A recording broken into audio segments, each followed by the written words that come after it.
Morning friends, সবাইকে দেখিয়েছি আমি সকালে ডিউটি যাওয়ার আগে কি করি। এরপরে আজকে দেখাবো ডিউটি থেকে এসে কি করি। আমার যেদিন মর্নিং শিফট থাকে না, আমি সেদিন সোজা চলে আসি মামির বাড়ি। ওই যে বাচ্চাগুলোকে জ্বালাতন করতে, ওদের জ্বালাতন না করলে তো আমার ভালোই লাগে না। এদিকে আমার মশলার কৌটোতে না সব মশলাগুলো শেষ হয়ে গেছিলো, তো আমি এক এক করে ঢেলে নিলাম। আচ্ছা বলো তো আমি কি মশলা ঢেলেছি, আমাকে কমেন্ট করে জানাবে কিন্তু। করুক আর না করুক, এই যে বাসনপত্রগুলো তো আমার জন্য অপেক্ষা করবেই। এদের সাথে যে আমার ট্রু কানেক্ট। আমার ঠাকুরটাকে কেমন ফাঁকা ফাঁকা লাগছে না, দাঁড়াও তোমায় এক্ষুনি আমি ভরিয়ে দিচ্ছি। ট্যান্টারা, দেখো কি সুন্দর করে ভরিয়ে আমার ঠাকুরকে যেন কত সুন্দর লাগছে। আজকে সকালেই প্রথম হয়েছে যেদিন আমি ঠাকুরকে পুজো না দিয়েই চলে গেছি, কারণ আজকে আমার মনটা একদম ভালো ছিল না। আমার কিছু করতে ভালো লাগছিল না, কিছু খেতে ভালো লাগছিল না, ঘুম থেকে উঠতেই পারছিলাম না। তো এসে চান করে ভালো করে একটু পুজোটা দিতে যেন মনে আমি শান্তি পেলাম। ধুনোও দিয়েছিলাম, আমি ঘরে ধুনো দেওয়া খুব পছন্দ করি। তারপরে চলে এলাম নিজের জন্য চা বানাতে। চা ছাড়া তো আমার এক মুহূর্ত চলে না।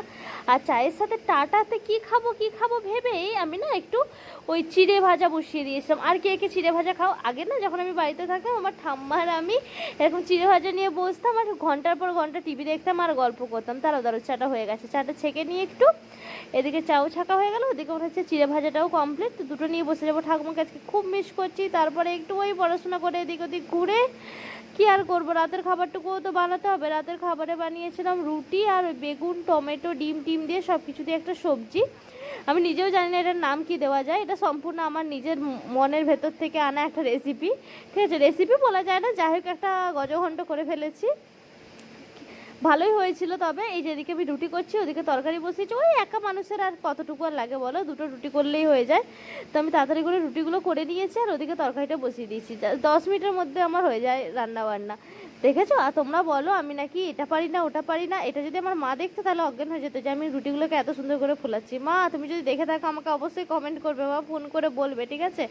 এই যে দেখো আমি এবার রুটি করে ওদিকে তরকারির কাছে চলে গেছি।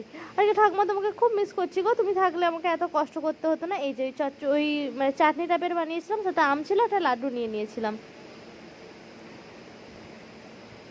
নিজের হাতে খাবার বানানো তো অসাধারণ তো হবেই না না।